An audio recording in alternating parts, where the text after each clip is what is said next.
In this video, I want to go over the MyITLab grade book. Students ask me this question all the time, like how they can get their grades. When you get into MyITLab, your screen will look different than mine, as I'm the instructor. There's a few other administrative tools I have access to, but you should have one here called Grades, and you probably will have the one here called Grades and the one called Custom View. Once you go into the Grades link right here, and it does take a bit of time, so bear with me here. It comes up with the folder structure that I have set up for the course, and I've broken this down into, I'm hoping, logical folders. Things like the videos for the course, which you probably have already seen, and I've talked about it in the earlier video. The e-textbooks, which you guys can open up. Now, each of these are folders that contain assignments that are potentially markable. So, for example, under week number 1, what's markable here? Well, I put down 3 simulated training. Now, these are not 4 marks. They're not part of the course outline. These are simulated training that helps you prepare for the assessment and for the assignment. So during the first week, what really is markable is right here. Now, I just recently added another one here called a practice quiz, and I put that in just to let students see what the quizzes are going to look like and how to use them. And I've put this up, and you can play around with that quiz. You can open it up, try it as many. I think I set it up for 5 attempts, but if you need more times, I'll set that up to do that. And you can sort of see how these testing systems work. So now these blue ones are not 4 marks, so don't worry about those. And even this one right here, all of these actually in the first week, nothing here is really for marks. It's just that the system will grade it. So if you do complete it, you can see, well, my face is on the picture here. Let me take my face off. And there it goes.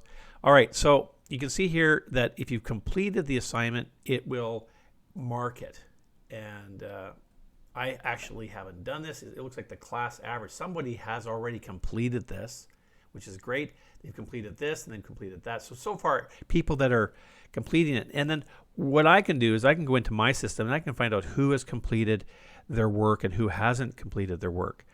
So just to let you know that the system does track you and sends me a report of who's done what.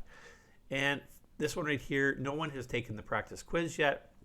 If I was to have done these, then it would have showed up right here. Now, if we go to week 2, again, the only thing that's going to be marked this week is the quiz number 1. And you might remember that from the course outline. All right, so I'm trying to articulate these together so you can get this. In week 2, you're going to have to do the simulations for chapters 1, 2, and 3 and work on those simulations. And then also during that week, you're going to have to do the OS concept quiz number 1. So that's what this one is here, the OS quiz number 1, and it's worth, if you look at the grading thing here, it is actually, did I not put a quiz? Oh yeah, right here. There are 11, and each of these are worth 2 marks each. So that quiz is worth 2% of your overall grade. All right, so, and the reason that when you start that quiz, I'm going to give you guys half an hour to do it, and it will be similar, very similar in structure to this practice quiz. So that's why I put the practice quiz up here for you guys to try it out, because next week I'm going to let you guys write that. Now, I've been getting a lot of emails from students from both of my sections. I have a section from 005 and a section 006. One's on a Tuesday, one's on a Wednesday. Students have other classes scheduled, so combining all the exams during a Wednesday isn't feasible. So I'm going to open that up and allow people who are in section 006 to write on Tuesday and people who are in 005 to write it on Wednesday. So there should be no time conflict, since those are the times that the original face-to-face lectures were set up. All right, now carrying on a little further, you can see as you go through like week 3, and I'd encourage you guys to just take a look at this. And as you progress through, you can see what your marks are. Again, the blue ones are simulations, and there's no marks assigned for that, but it does tell me that you've been doing your work. So this is a way for me to sort of keep track of students and are you guys on task, on target, doing your work. Now, the week after that, there's another quiz number 2, and if you look here, you'll see that, let's see here, quiz number 2 is right here on week 3. So there's the quiz there, and it shows up right here. And again, if you want to see this in the catalog, in a calendar view, you can go back and look at it in the calendar view. And I'll set this up so it's scheduled for you guys to all do it between Tuesdays and Wednesdays. And you have half an hour basically to do that. All right, now something else that's going to be due at that time. So at the end of week 3, your word assignment number 1 will be due. So this assignment is, and it doesn't show you the due date in this view, but it will be due at the end of week 3, which is at the Sunday. All the assignments are due on Sunday at the end of week 3. So if you go back to your course outline here, and I've talked about this in a previous video, so sorry to repeat myself. There's week 3. There is a word assignment, and as I've outlined here, all assignments are due at the end of the week. So that would be the Sunday, which I consider the end of the week, at before 11:59.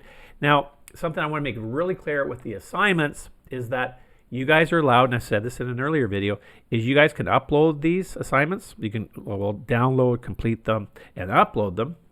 And then the system will then mark it. It will give you feedback, and I'll probably do a video on that just to show you the steps involved in doing an assignment, because they're kind of tricky. There's a couple little tricks there to try to find out how do you find your feedback. Students ask me that question all the time, and the feedback is fantastic. It shows you exactly what you did right and wrong, and then you can go back and correct your mistakes, and then I allow you to upload it a second time.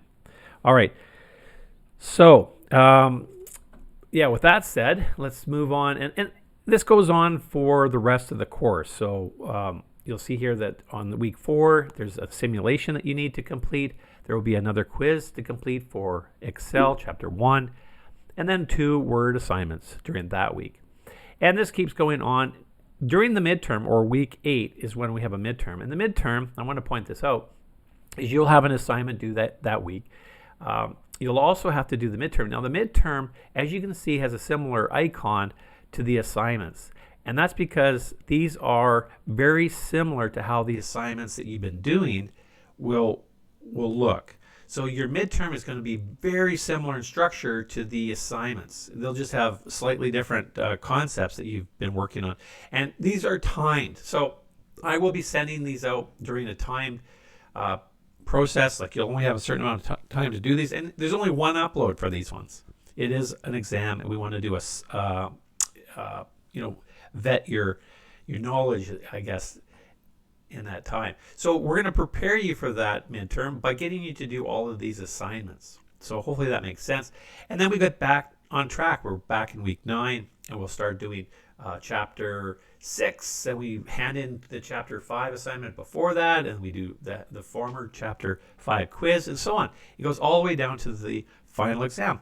So it's going to flow in that exact format. So I've tried to make it as consistent as I can, follow the materials as closely as I can, and organize it hopefully as straightforward as I can. There is one extra one here at the bottom, and I put this in here as an extra. And the reason I put this in is I'm a firm believer that students should become certified in Excel. And this is an industry certification. We used to actually certify students at Douglas College in Microsoft Office Specialist. That's the MOS certification exam. But we don't do that anymore, unfortunately. But what we do is I'm going to provide you guys with the exam itself. So these are the components to the exam, and this is completely optional. You guys can challenge yourself and see how good you do. When you guys leave the college, you apply for a job, like I said in an earlier video, that you will be asked to probably take a test in Excel. I've worked with a lot of HR companies, well, a few of them, and help them with how to get their Excel exams set up. And they'll sit you down at a computer. Even though you might have gone for the interview, they liked you, they shortlisted you, they're still going to test you in Excel. And it's kind of a benchmark test that they use to see what level students are, or potential employees are, before they hire them. And you might have shortlisted, but if you don't pass that test, you might not get the job.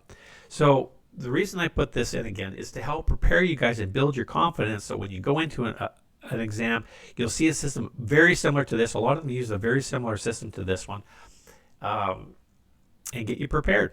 All right, so that's what I do there. Now, with all this grading, it looks kind of chaotic in a way. So if you guys go back over here in the top left corner and you click on the custom view, this one here summarizes your entire marking, your course. So when you click on the course view, and it's pretty slow here, I've basically created a list of all the actual assessments. So if you go back to Blackboard and you look at my assessments, as we talked about, and there's 25% for your assignments, 25% for your quizzes, and so on. All of this has been articulated carefully into this list here. So here's your two operating system quizzes. These are 2% and 2%. This is your assignments. This is 2%, 2%, etc. All of these actually are all 2% until we get down to the midterm, which is actually 8 and 12%. I believe this is 8%. This is 12%. And the rest of these are 2% each until you get down to the final, which is, again, I think it's 12 and 18%, which totals up for 100% of your overall course mark. All right, so, and it will show you your grades right here. So you'll know exactly the percentage you're going to get. And if you want to go up and add these up, you guys could just actually, you can grab all this data right here and actually import it into Excel and just do a sum function and see what you're going to get. But we'll cover that as we get through the course. I'll probably do another video lecture on that and post it. And I'm finding these, just recording the videos, a little bit better than just trying to do a live stream. I tried doing a live stream yesterday, and I had a terrible time with buffering. And I've noticed that, I don't know if there's just so much traffic out there right now, because I have a fairly good internet connection, but boy, it was so slow. It just couldn't, it was just barely working. So I find I'm going to record these videos as I would probably present them in a lecture format, and I'll post it on my YouTube channel. And then what you guys can do is watch these. If you subscribe to the YouTube channel, every time I post one, you'll be notified, and then you can watch it anytime during the week. So keep track of your own budget and your own time. You should have plenty of time to do this course, but I mean, that's all up to your personal management style.